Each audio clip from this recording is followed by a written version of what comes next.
दोस्तों,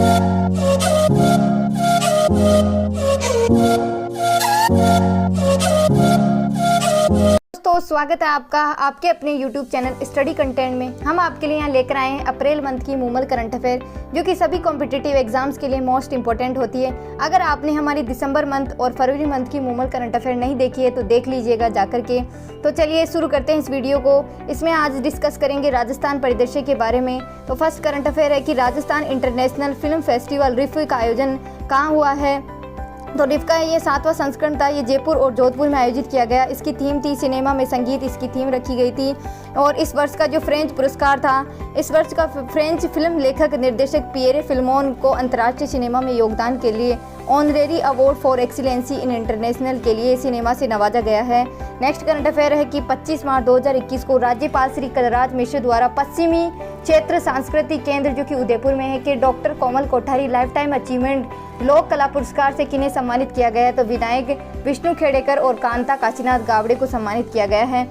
next current affair है कि 2 मार्च 2021 को मुख्यमंत्री अशोक गहलोत ने बच्चों के अधिकारों के लिए काम करने और उनके संरक्षण को बढ़ावा देने वालों को प्रोत्साहित करने के लिए किस पुरस्कार का सर्जन किया है। तो ये किया है नेहरू बाल संरक्षण पुरस्कार का सर्जन किया है। बच्चों के अधिकारों के लिए काम करने और उनके संरक्षण को बढ़ावा देने वालों को प्रोत्साहित करने के लिए नेहरू बाल संरक्षण पुरस्कार दिए जाएंगे। मुख्यमंत्री अशोक गहलोत ने नेहरू बाल संरक्षण पुरस्कार योजना 2021 की वित्तीय स्वीकृति तथा इसके दिशा निर्देशों के प्रारूप को मंजूरी दी है।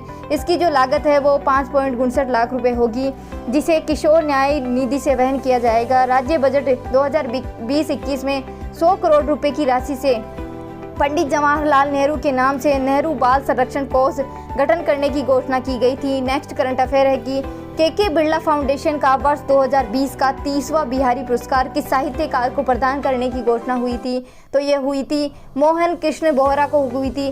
के बिरला फाउंडेशन की ओर से 4 मार्च को 30वें बिहारी पुरस्कार के लिए राजस्थान के प्रसिद्ध लेखक मोहन कृष्ण बोहरा की आलोचनात्मक कृति तस्लीमा और संघर्ष और साहित्य का चयन किया गया था। बिहारी कौन थे? ये बिहारी मिर्जा राजा जयसिंह के दरबारी कवि थे और इस पुरस्कार की शुरुआत के बिरला फाउंडेशन के द्वारा 1991 में की गई थी।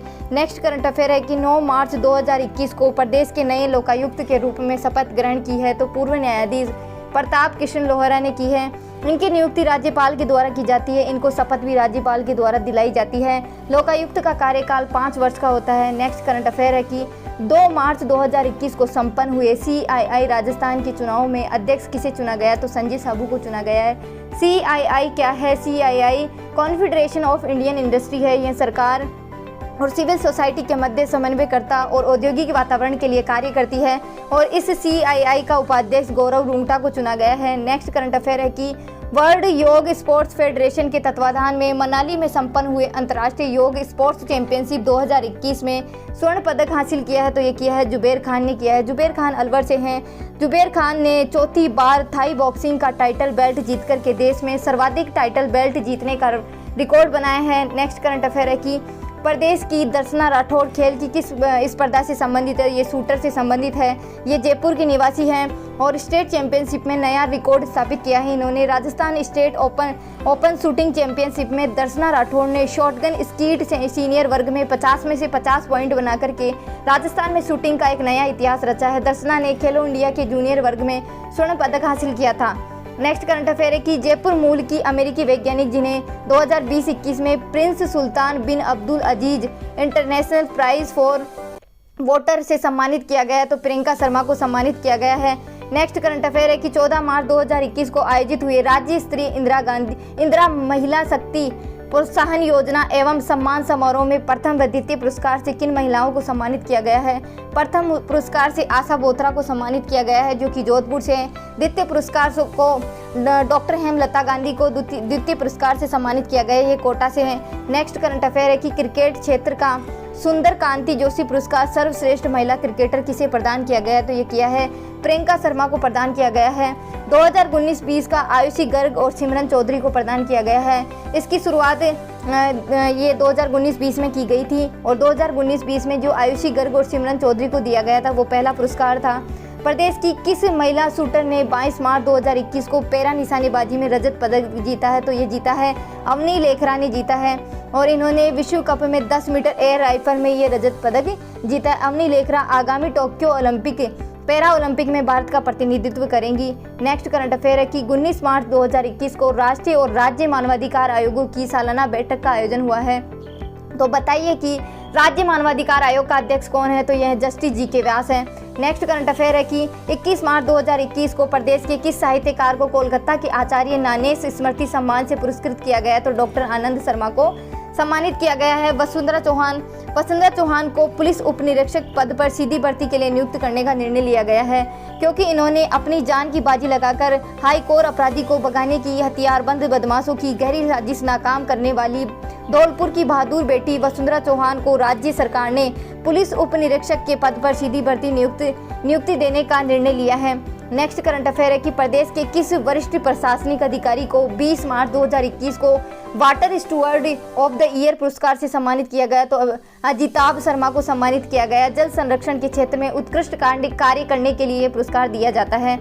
नेक्स्ट करंट अफेयर है कि 20 मार्च 2021 को राज्यपाल श्री कलराज मिश्र ने international goodwill society of India के 32वें राष्ट्रीय अधिवेशन में किस समाजसेवी अभिनेता को वर्चुअली सम्मानित किया? तो सोनू सूद को सम्मानित किया है। नेक्स्ट करंट अफेयर है कि 20 से 22 मार्च 2021 को 3 दिवसीय शेखावाटी उत्सव का आयोजन पहली बार कहाँ किया गया? तो लक्ष्मणगढ़ सीकर में किया गया है। इस उत्सव का शुभारंभ शिक्षा मंत्री गोविंद सिंह डोटासरा और महिला बाल विकास राज्य मंत्री श्रीमती ममता भूपेश ने किया है। लक्ष्मणगढ़ जो पर्यटन विभाग द्वारा लक्ष्मणगढ़, फतेहपुर, मंडावा एवं नवलगढ़ पर्यटन स्थानों पर प्रतिवर्ष शेखावाटी उत्सव आयोजित किए जाएंगे। लक्ष्मणगढ़ में 13.50 लाख करोड़ रुपए की लागत से पर्यटन विभाग के द्वारा नेचर पार्क बनाया जा रहा है। नेक्स्ट करंट अफेयर है कि हाल ही में प्रदेश के किस रंगमंच पर वीकेंड थिएटर की स्थापना की गई? तो रविंद्र मंच जयपुर में की गई है। इसका शुभारंभ इस कार्यक्रम का शुभारंभ है जो कला एवं संस्कृति मंत्री जो है बी.डी. कल्ला एवं विभाग की जो सचिव है मुग्धा सिन्हा के द्वारा किया गया है। नेक्स्ट करंट अफेयर है कि 7वें अंतर्राष्ट्रीय योग दिवस 21 जून 2021 का राज्य स्तरीय आयोजन कहाँ हुआ? तो उदयपुर में होगा। वर्ष 2015 में भारत के प्रयासों से ही अंतर्राष्ट्रीय योग दिवस का आयोजन 21 जून को किया जा रहा है। नेक्स्ट करंट अफेयर, देश का पहला बाजरा अनुसंधान संस्थान प्रदेश के किस स्थान पर खुलेगा? तो ये बाड़मेर में खुलेगा। भारतीय कृषि अनुसंधान परिषद द्वारा बाड़मेर में देश का पहला बाजरा अनुसंधान संस्थान की स्थापना होगी। वर्तमान में परिषद की ओर से जोधपुर में केवल अखिल भारतीय समन्वित बाजरा अनुसंधान परियोजना, जिसके अधीन देश में 13 केंद्र कार्यरत हैं। देश में कुल 9.8 मिलियन हेक्टेयर क्षेत्र में बाजरा बोया जाता है, जिसका उत्पादन करीब 9.4 मिलियन टन होता है। इसमें अकेले राजस्थान का 3.75 मिलियन टन उत्पादन होता है, जो कि देश का करीब 42% हिस्सा है। राजस्थान में पूरे देश का करीब 56% क्षेत्रफल में बाजरा बोया जाता है और सरसों अनुसंधान केंद्र सेवर भरतपुर में पहले ही स्थापित किया जा चुका है। नेक्स्ट करंट अफेयर है कि किस देश के सहयोग से प्रदेश में डेयरी क्षेत्र में सेंटर ऑफ एक्सीलेंसी स्थापित होगा? तो ये डेनमार्क में होगा। मुख्यमंत्री अशोक गहलोत और डेनमार्क के राजदूत फेड्डी सुआने के मध्य हुई एक महत्वपूर्ण मुलाकात में प्रदेश में डेयरी क्षेत्र में सेंटर ऑफ एक्सीलेंसी स्थापित करने का निर्णय लिया गया है। डेनमार्क का दुग्ध उत्पादन में विश्व में प्रथम स्थान है। वायु प्रदूषण से निपटने के लिए दिल्ली की तर्ज पर प्रदेश के किन शहरों में पहले चरण में एंटी स्मोक गन लगाने के लिए चयन किया गया? तो भिवाड़ी और अलवर का। दूसरे चरण में जयपुर, कोटा, जोधपुर, उदयपुर में ये मशीनें लगाई जाएंगी। प्रदूषण के मामले में भिवाड़ी प्रदेश का सबसे प्रदूषित शहर है, जहां एयर क्वालिटी इंडेक्स लगभग 220 या 275 तक आता है। इसके बाद जोधपुर, जयपुर, अलवर, कोटा, उदयपुर, पाली और अजमेर में ये लगभग 150 से ऊपर रहता है। एंटी स्मोक गन का कार्य वाटर टैंक से जुड़ी एंटी स्मोक गन हवा में पानी की बेहद महीन बौछार करती है। एयर प्रेशर के साथ निकली पानी की बौछार हवा में मौजूद जहरीले कण धूल के कणों को नीचे लाएगी और इसके बाद नमी की वजह से धूल और प्रदूषण बढ़ाने वाले तत्वों में सूक्ष्म कण जमीन पर बैठ जाएंगे। एंटी स्मोगन गन से निकली बौछार हवा करीब 500 मीटर ऊपर तक जाएगी। नेक्स्ट करंट अफेयर है कि मार्च 2021 को केंद्रीय आवासन और शहरी कार्य राज्य मंत्री द्वारा जारी की गई ईज ऑफ लिविंग इंडेक्स और नगरपालिका कार्य निष्पादन सूचकांक 2020 में प्रदेश के श्रेष्ठ शहर रहे। तो ईज ऑफ लिविंग में जोधपुर 21वें स्थान पर रहा और नगरपालिका कार्य निष्पादन में जयपुर 19वें स्थान पर रहा। केंद्रीय आवासन और शहरी कार्य मंत्री हरदीप सिंह पुरी ने ईज ऑफ लिविंग इंडेक्स और नगरपालिका कार्य निष्पादन सूचकांक 2020 की रैंकिंग जारी की है। इसमें देश के 111 शहरों ने भागीदारी ली है। देश का सबसे अच्छा जो लिविंग इंडेक्स है उसमें टॉप किया है जो कर्नाटक का बेंगलुरु शहर है उसने टॉप किया है, और नगरपालिका सेवा में मध्य प्रदेश के इंदौर ने टॉप किया है। राजस्थान के 10 लाख से ज़्यादा आबादी वाले शहरों में टॉप 10 में जगह नहीं बना पाए राजस्थान के शहर।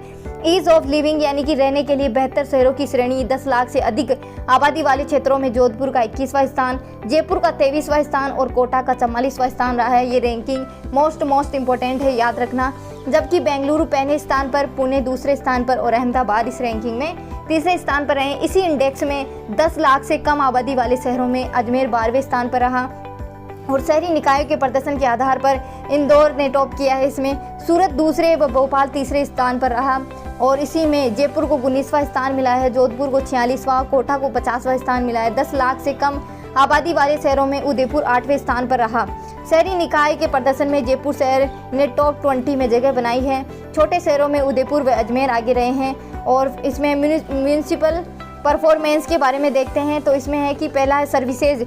10 लाख से अधिक आबादी वाले शहरों में यानी कि जयपुर को 18वां स्थान मिला है, जोधपुर को 24वां स्थान मिला है, कोटा को 50वां स्थान मिला है, जबकि गाजियाबाद पहले स्थान पर, इंदौर दूसरे स्थान पर रहा। 10 लाख से कम आबादी वाले क्षेत्रों को देखें तो उदयपुर 15वें स्थान पर, अजमेर 33वें स्थान पर रहा, जबकि बिलासपुर पहले पर और तिरुपति दूसरे स्थान पर रहा। वित्तीय प्रबंधन में देखें तो 10 लाख से अधिक आबादी वाले क्षेत्रों में देश में जोधपुर 35वें स्थान पर रहा, जयपुर 36वें स्थान पर रहा, कोटा 48वें स्थान पर रहा, जबकि इंदौर पहले और सूरत दूसरे स्थान पर रहा। ये रैंकिंग अलग अलग आधार पर की गई है, ठीक है। तकनीकी का इस्तेमाल यानी कि 10 लाख से अधिक आबादी वाले क्षेत्रों में जयपुर का 33वां स्थान रहा, जोधपुर का 50वां स्थान रहा, कोटा का 91वें स्थान पर रहा, जबकि इंदौर पहले स्थान पर और रायपुर तीसरे स्थान पर रहा। 10 लाख से कम आबादी वाले क्षेत्रों में उदयपुर 11वें स्थान पर रहा, अजमेर 39वें स्थान पर रहा, जबकि तिरुनेलवेली पहले स्थान पर और तिरुपति दूसरे स्थान पर रहा। नगर नियोजन इंडेक्स में देखिए 10 लाख से अधिक आबादी वाले क्षेत्रों में जयपुर 12वें स्थान पर रहा, जोधपुर 45वें स्थान पर रहा, कोटा 48वें स्थान पर रहा, जबकि विशाखापट्टनम पहले और ग्रेटर मुंबई दूसरे पायदान पर रहा। नेक्स्ट है इसमें गवर्नेंस उपलब्ध करवाने के आधार पर 10 लाख से अधिक आबादी वाले क्षेत्रों में जयपुर 31वें नंबर पर रहा, जोधपुर 42वें नंबर पर रहा, कोटा 46वें स्थान पर रहा, जबकि पिंपरी चिंचवाड़ पहले स्थान पर, इंदौर दूसरे स्थान पर रहा। 10 लाख से कम आबादी वाले क्षेत्रों में देखे गवर्नेंस उपलब्ध करवाने के आधार पर तो उदयपुर 15वें स्थान पर रहा, अजमेर 42वें स्थान पर रहा, जबकि कोच्चि पहले और करनाल दूसरे स्थान पर रहा। ईज ऑफ लिविंग इंडेक्स में देखें इसमें भी अलग अलग आधार पर ये रैंकिंग जारी की गई। इसमें सिटीजन परसेप्शन के आधार पर देखें यानी कि शहर के लोगों का क्या सोचना है उसके आधार पर 10 लाख से अधिक आबादी वाले क्षेत्रों में जोधपुर 87.10 अंकों के साथ देश में दूसरे नंबर पर रहा है, कोटा 19वें स्थान पर रहा, जयपुर 24वें स्थान पर रहा, जबकि सोलापुर शहर में पहले स्थान पर रहा। देखिए जोधपुर की जो भी रैंकिंग है वो इम्पोर्टेंट है। नेक्स्ट करंट अफेयर है किसमें 10 लाख से कम आबादी वाले क्षेत्रों में अजमेर 12वें स्थान पर रहा, उदयपुर 52वें स्थान पर रहा, जबकि भुवनेश्वर पहले और सिलवासा शहर दूसरे नंबर पर रहा। कौन सा शहर कितना सस्टेनेबल है इस आधार पर 10 लाख से अधिक आबादी वाले क्षेत्रों में जोधपुर 21वें स्थान पर, जयपुर 40वें स्थान पर और कोटा 48वें स्थान पर रहा, जबकि पुणे पहले स्थान पर रहा। नेक्स्ट इसमें विशाखापट्टनम दूसरे स्थान पर रहा। 10 लाख से कम आबादी वाले क्षेत्रों में अजमेर 24वें स्थान पर रहा, उदयपुर 40वें स्थान पर रहा, जबकि करनाल पहले स्थान पर और शिमला दूसरे स्थान पर रहा। क्वालिटी ऑफ लाइफ के आधार पर देखें तो 10 लाख से अधिक आबादी वाले क्षेत्रों में जयपुर 23वें स्थान पर रहा, जोधपुर 41वें स्थान पर रहा, कोटा 43वें नंबर पर रहा, जबकि चेन्नई और तिरुपति पहले स्थान पर, कोयम्बटूर दूसरे स्थान पर और गुरुग्राम तीसरे स्थान पर रहे। 10 लाख से कम आबादी वाले क्षेत्रों में देखें तो उदयपुर 16वें स्थान पर, अजमेर 39वें स्थान पर रहा, जबकि पणजी पहले स्थान पर और तुमकुरू दूसरे स्थान पर रहा। देखिए ये रैंकिंग है ना इंपॉर्टेंट है, मोस्ट इंपॉर्टेंट है। इसमें जो मोटी मोटी रैंकिंग है वो तो आपको याद रखनी है, और ये जो छोटी छोटी रैंकिंग भी दी गई है वो भी आपको ध्यान में रखना है। हो सकता है यहाँ से भी क्वेश्चन पूछा जाए। नेक्स्ट करंट अफेयर की प्रदेश की किन 3 विधानसभा सीटों के लिए 17 अप्रैल 2021 को उपचुनाव कराने की घोषणा केंद्रीय निर्वाचन आयोग द्वारा की गई है। तो ये सहाड़ा, सुजानगढ़ और राजसमंद के लिए की गई है। नेक्स्ट करंट अफेयर है कि अमेड़ा बायोलॉजिकल पार्क किस जिले में स्थित है। ये कोटा में स्थित है। कोटा जिले के अमेड़ा स्थित बायोलॉजिकल पार्क को दिसंबर 2021 तक आम जन के लिए खोला जाएगा। तो वीडियो यहीं तक है। वीडियो को लाइक करें, शेयर करें और कमेंट करें वीडियो कैसी लगी, और आप में से कौन कौन किस किस की तैयारी कर रहे हैं आप हमें कमेंट करके बताइए। जय हिंद।